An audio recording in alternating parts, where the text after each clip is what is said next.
ख्रिस्त में मेरे प्यारे भाई और बहनों, सबको जय यीशु। मैं धन्यवाद करता हूं प्रभु परमेश्वर का कि उसने मुझे ये समय दिया, उसने आप सभी को यहां पर बुलाया और इस चैनल के द्वारा हम आज प्रभु का वचन सुनेंगे। मेरे प्यारे भाई और बहनों, हमारे समाज में, मैं जब समाज की बात कर रहा हूं, ईमान जो विश्वास रखते हैं उनके बीच में एक बात की कंफ्यूजन है। उनको आत्मिकता और धार्मिकता, इसको लेकर कंफ्यूजन है। कोई लोग धार्मिकता को आत्मिकता समझते हैं, आत्मिकता को धार्मिकता। और आप जब मुझको सुन ही रहे होंगे, ये आत्मिकता क्या है, धार्मिकता क्या है, इसके ऊपर हम आज मनन चिंतन करेंगे। What is spirituality? What is spirituality? आत्मिकता क्या है, इसके ऊपर हम आज मनन चिंतन करेंगे। और प्रभु हमें ज्ञान प्रदान करे, अपने वचनों के द्वारा हर कंफ्यूजन को दूर करे। आइए हम प्रार्थना करें। पिता और पुत्र और पवित्र आत्मा के नाम पर आमीन। हे प्यारे प्रभु यीशु मसीहा, धन्यवाद करते हैं, आपने हमें ये समय दिया है कि हम आपके पवित्र वचनों पर मनन चिंतन करें। और आपने हमें बताया है कि आज किस पर मनन चिंतन करना है। प्यारे प्रभु, आज हम आत्मिकता के ऊपर मनन चिंतन करेंगे। ये टॉपिक आपने दिया है, आपने हमें प्रेरित किया है कि हम इसके ऊपर मनन चिंतन करें और आत्मिकता में बढ़ते जाएं और समझें कि ये आत्मिकता क्या है और धार्मिकता क्या है। हमें अपनी कृपा से भर दीजिए। हमें प्रार्थना करते हैं हमारे प्रभु ख्रिस्त के द्वारा, आमीन। तो मेरे प्यारे भाई और बहनों, जिस तरह मैं शुरुआत में ही बताया कि देयर इज अ कंफ्यूजन। लोग धार्मिकता कर रहे हैं और उसी को आत्मिकता समझ रहे हैं। तो आइए हम वचनों के द्वारा देखेंगे कि जो मिसअंडरस्टैंडिंग्स है वो किस किस तरह की है, किस तरह जो कंफ्यूजन है उसको समझेंगे। सबसे पहले हम वचन लेंगे प्रेरित चरित्र अध्याय 17 पद संख्या 22। इस वचन में हम पढ़ते हैं, संत पौलुस परिषद के सामने खड़ा होकर पौलुस ने ये कहा, एथेंस के सज्जनों, मैं देख रहा हूं कि आप लोग देवताओं पर बहुत अधिक श्रद्धा रखते हैं। संत पौलुस एथेंस में थे, उन्होंने देखा वो बहुत सारे देवताओं के ऊपर श्रद्धा रखते हैं और उसको वो आत्मिकता समझते हैं। They think it is a spirituality. और देवताओं की बात हुई है, परमेश्वर की बात नहीं हुई है। सो जो देवताओं पर मनन चिंतन करते हैं, देवताओं के ऊपर श्रद्धा रखते हैं, वो धार्मिकता है, वो स्पिरिचुअलिटी नहीं है, आत्मिकता नहीं है। हम आएंगे कि आत्मिकता क्या है और इसके ऊपर संत पौलुस जब कहते हैं कि तुम बहुत अधिक श्रद्धा रखते हो, मतलब आप बहुत समय व्यतीत करते हो उस श्रद्धा को व्यक्त करने के लिए। तो वो श्रद्धा को व्यक्त करने के लिए क्या किया जा रहा है? लगातार समय व्यतीत किया जा रहा है और उससे कहीं आत्मिकता उत्पन्न हुई। क्या आपका परमेश्वर से मेल हुआ? क्या परमेश्वर की बातें आप में आ गई? क्या आप परमेश्वर के जैसे हो गए हो? यदि नहीं तो वो धार्मिकता है, आत्मिकता नहीं है। तो हम पढ़ते हैं मरकुस अध्याय 10 पद संख्या 17 से, जहां पर एक धनी आदमी प्रभु यीशु के पास आता है। क्योंकि कुछ लोग समझते हैं उत्तेजित हो जाना, धर्म के लिए उत्तेजित हो जाना आत्मिकता है। धर्म के लिए उत्तेजित हो जाना, उसके अनुसार जीवन बिताना, वो आत्मिकता है। तो इसका मतलब क्या है? दुनिया में बहुत सारे धर्म हैं, बहुत सारे धर्म हैं, हर कोई अपने धर्म के लिए उत्तेजित है। इसलिए आज पूरी दुनिया में कंफ्यूजन है, क्योंकि हर कोई समझता है कि वो ही बेस्ट है। हर कोई समझता है कि हर जो वो सोच रहे हैं, जो वो कर रहे हैं, वही बेस्ट है, और दूसरों को दबाने की कोशिश हो रही है, और उससे इतना सारा कंफ्यूजन है, लड़ाई झगड़ा है, अशांति है। तो देखते हैं यहां पे क्या होता है।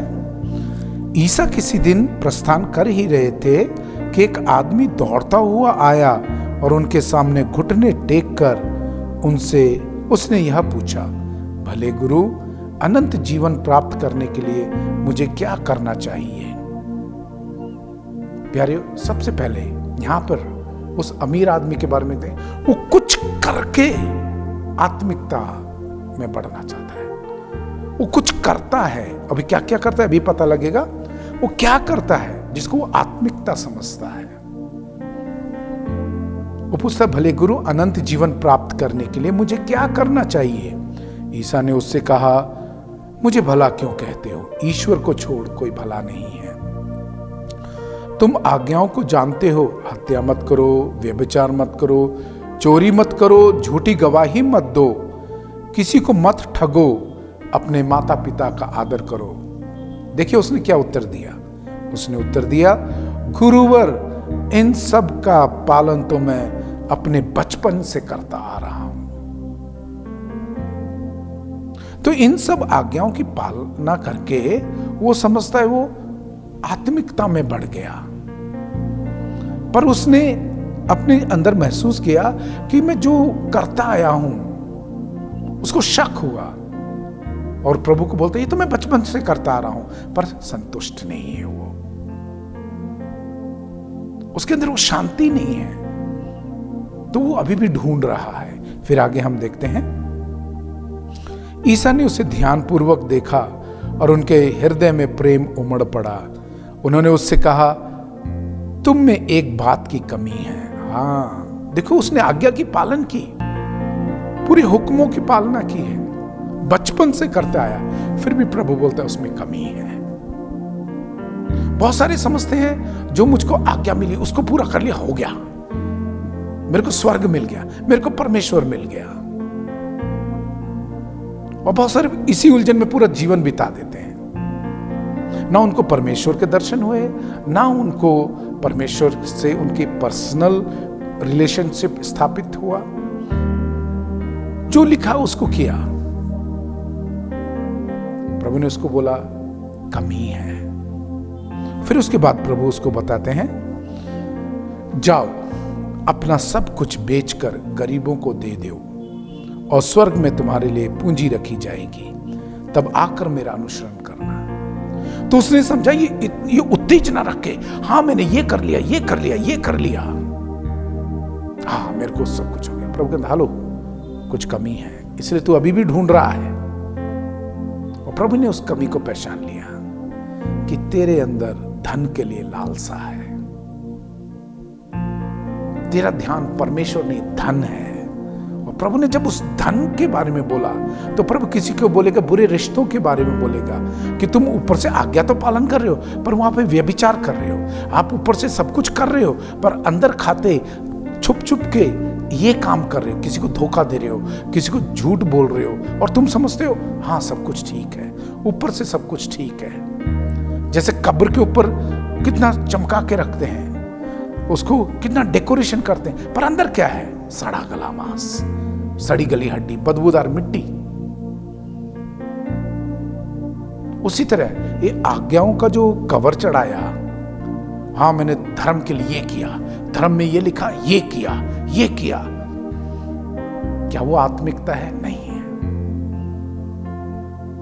जब प्रभु ने उसके अंदर वो लालच की भावना देखी, धन के प्रति लालसा देखी, प्रभु कहता है उसको बदल दे, उसको चेंज कर दे, सब कुछ बेच दे, मेरे पीछे आ जा।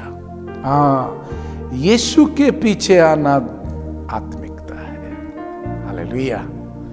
यीशु के पीछे आना, यीशु के साथ चलना, यीशु में जीवन बिताना वही आत्मिकता है। और जब प्रभु ने उसको बोला, वो दुखी होके चला गया। जैसे यहां पे लिखा है, यह सुनकर उसका चेहरा उतर गया और वह बहुत उदास होकर चला गया, क्योंकि वह बहुत धनी था। हाँ मेरे प्यारे भाई और बहनों, आप में से बहुतों को प्रभु वचन देता है, फादर्स के द्वारा, महान लोगों के द्वारा, धर्मी लोगों के द्वारा जो आत्मिकता में बहुत बड़े हुए हैं, उनके द्वारा संदेश मिलता है कि आप अपना जीवन बदलो, पाप से मुड़ जाओ, जीवन बदलो।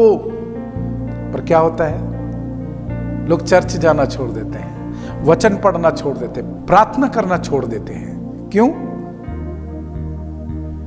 आप लोग समझते हैं चर्च आए, किसी भी समय आ गए, सिर झुकाया, अगर सामने परम प्रसाद बट रहा है जाके मुंह खोल के परम प्रसाद ले लिया, आपने समझा कि और मेरी ड्यूटी पूरी हो गई है। प्यारे, ये आत्मिकता नहीं है। और धार्मिकता आपको नहीं बचाएगी, धार्मिकता आपको नहीं बचाएगी, आत्मिकता बचाएगी। आपका परमेश्वर के साथ जो रिलेशन है, गहरा रिलेशन, रिश्ता, वो आपको बचाएगा। हालेलुया। प्रभु यीशु तेरी महिमा हो गई, प्रभु यीशु तेरी आराधना हो गई। हम लोग कई बार समझते चर्च में झाड़ू लगा दिया हमको मुक्ति मिल जाएगी, साफ सफाई कर दी हमको मुक्ति मिल जाएगी, क्वायर में भाग ले लिया हमने ड्यूटी पूरी कर ली, हमने पाठ पढ़ लिया। क्वायर में किराए पे भी लेके आ सकते हैं, पाठ कोई भी पढ़ सकता है। मेन बात है क्या आपका परमेश्वर के साथ, जीसस यीशु के साथ रिश्ता कैसा है। नहीं तो आप ध्यान रखिए, प्रभु यीशु मार्कुस अध्याय 1 पद संख्या 22 से है। प्रभु जब मंदिर में गए, मंदिर में एक आदमी जो बुरी आत्मा से भरा था बैठा था, मंदिर में बैठा था, प्रवचन सुन रहा था। क्या पता वो अपनी अपनी अलग अलग धार्मिक ड्यूटी पूरी कर रहा होगा, पर जब यीशु सच्चाई, रोशनी उसके सामने आया, उसमें वो दिखाई दे गया और बोलता है यीशु परमेश्वर के पुत्र। प्रभु यीशु उसको वहीं पे डांटते हैं। हाँ, चर्च में आना, मंदिर में आना, बैठना और साफ सफाई करना या कुछ भी करना जो चर्च में है या मंदिर में है, पवित्र मंदिर में, आप उसको आत्मिकता नहीं समझिएगा। आत्मिकता मतलब है परमेश्वर के साथ, उसकी आत्मा के साथ एक हो जाना। हम स्तोत्र 73 में पढ़ते हैं, उसकी पद संख्या 25 में पढ़ते हैं कि I am pre occupied with Christ. Spirituality का मतलब क्या है? मैं प्रभु में खोया हुआ हूं। मैं दुनिया में नाम शोहरत के लिए नहीं, प्रभु में खोया हुआ हूं। जैसे यहां पे लिखा है स्तोत्र 73 उसकी 25 आयत में, तेरे सिवा स्वर्ग में मेरा कौन है, मैं तेरे सिवा पृथ्वी पर कुछ नहीं चाहता। मेरे को और कोई नहीं चाहिए, मेरे को बस यीशु चाहिए। यह है आत्मिकता, यह है आत्मिकता कि मैं प्रभु यीशु को ही चाहता हूं और किसी को नहीं। अगर मैं किसी की सेवा कर रहा हूं क्योंकि मैं जानता हूं कि मेरा यीशु चाहता है, ये नहीं कि मैं चाहता हूं, मेरा यीशु चाहता है। मैं चर्च में काम करूं क्योंकि मेरा यीशु चाहता है। मैं चर्च में किसी तरह की सेवा कर रहा हूं, मेरा यीशु चाहता है। अगर मैं प्रार्थना कर रहा हूं, मेरा यीशु चाहता है। अगर मैं रोजा परहेज कर रहा हूं, प्रेयर एंड फास्टिंग कर रहा हूं, क्यों? दिखाने के लिए नहीं, मेरा यीशु चाहता है। You know what he wants. आत्मिकता क्या है? आप जानते हो वो क्या चाहता है। आप आत्मिकता में जानते हो कि उसको क्या चाहिए, मुझसे क्या चाहिए। इसलिए मैं पूरी विनम्रता के साथ उसके सामने प्रार्थना करता हूं, प्रभु मुझको बता। ये आत्मिकता है। तेरी खुशी मेरी खुशी है, मैं अपनी खुशी नहीं करना चाहता। इसलिए हम संतों के जीवन में देखते हैं, परमेश्वर के यीशु की खुशी के लिए अपनी जान तक दे दी, मार सहा। हम प्रेरितों के बारे में इतिहास से जानते हैं कि किस तरह उनको खड़े होके जिंदा उनका चमड़ा निकाल दिया गया, पर कितने खुश थे कि हम प्रभु यीशु के द्वारा लिए सताए गए हैं। अब प्रेरित चरित्र में पढ़ लीजिए, जब वो लोग प्रचार कर रहे थे, उनको रोका गया, मारा गया, पीटा गया, कुछ लोगों का मर्डर भी हो गया, पर वहां पे क्या लिखा है? वो खुश थे कि हम प्रभु यीशु के लिए सताए गए हैं। हाँ प्यारियों, आत्मिकता आपको क्या करेगी? आपको खुश बनाएगी, क्योंकि आप जानते हैं यीशु की खुशी वो है। आपको शांत बनाएगी, आपको उद्वेलित नहीं करेगी, आपको उत्तेजना से नहीं भरेगी। जैसे कोल्ड ड्रिंक में से झाग निकलता, जुप, बाद में ठंडा। ये क्या है? आपको शांति का वातावरण देगी। भले कितना भी भार तूफान है, युद्ध है, कितना भी है, पर आप जानते हो आप यीशु के साथ हैं, यीशु आपके साथ है। और आत्मिकता का मतलब है आप किसी भी माहौल में प्रभु यीशु को प्रकट करेंगे। माहौल कैसा है? गरीबी का है, आप यीशु के जैसे वहां पे एक्ट करेंगे। माहौल कैसा है?